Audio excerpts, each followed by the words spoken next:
Hey guys, it's Bucky. Welcome to another Objective-C tutorial. And in this tutorial, we're going to be expanding the rectangle class we built in, well, the last couple tutorials.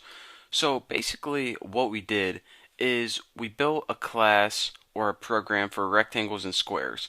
But say we weren't just building a random program, we were actually building an application to draw rectangles and squares on the screen.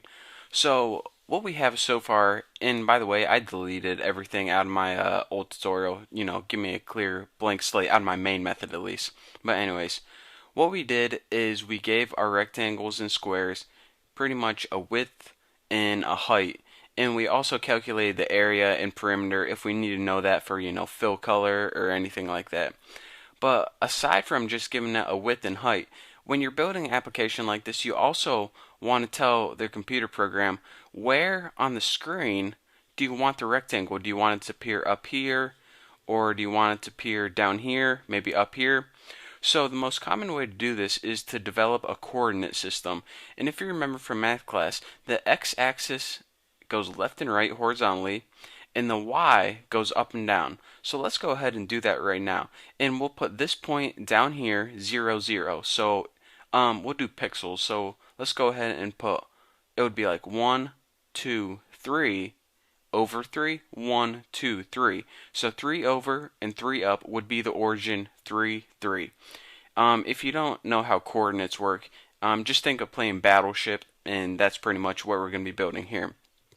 So let's go ahead and build a new class for your origins. I mean, if you wanted your rectangle to have origins, you could go ahead and extend your class to put origin properties, x origin, y origin, but we're going to be working with it a lot, and not only in our rectangle class.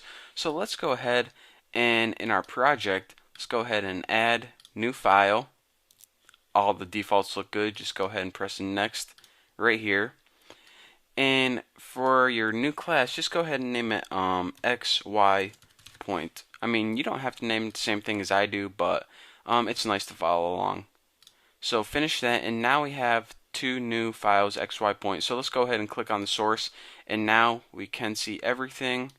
And there we go. So let's go ahead and delete this. And where's my other one? .m, delete the comments. I always delete the comments because I hate them.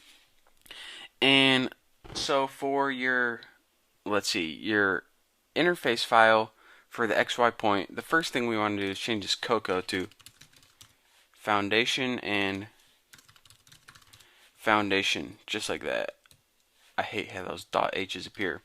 So let's see, it's going to be interface XY point, and we're going to have it inherit from NSObject. And what properties do we want to give it? Well, we want to give it an x value and a y value.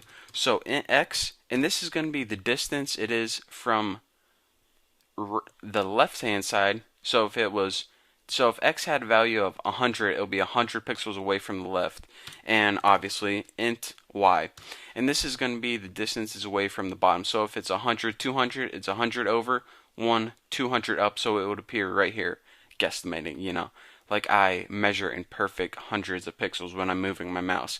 I don't really. But anyways, what we want to do after that is define our properties using the at property and spell it right. That's a tidbit better. And just go ahead and put an x and y, and this tells Objective-C what our properties are. So now the only thing we're really going to do is we're going to build a method to set x and y. So of course you need the header.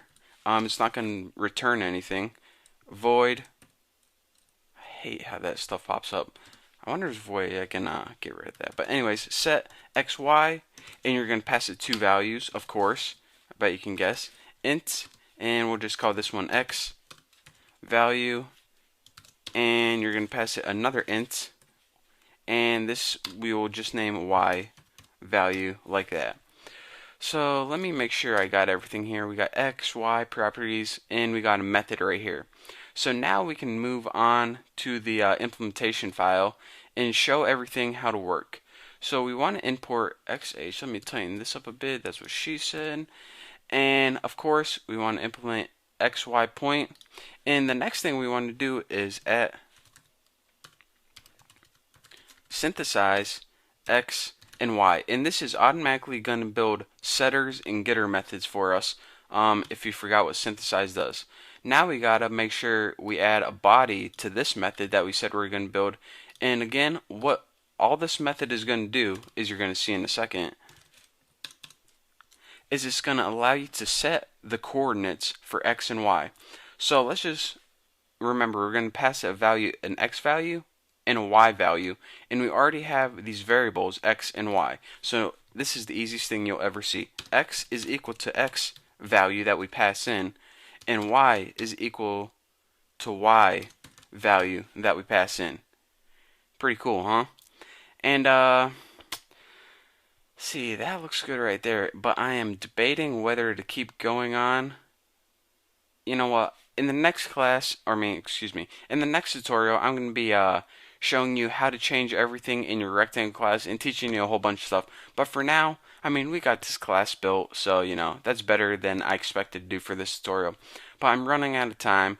But thank you guys for watching.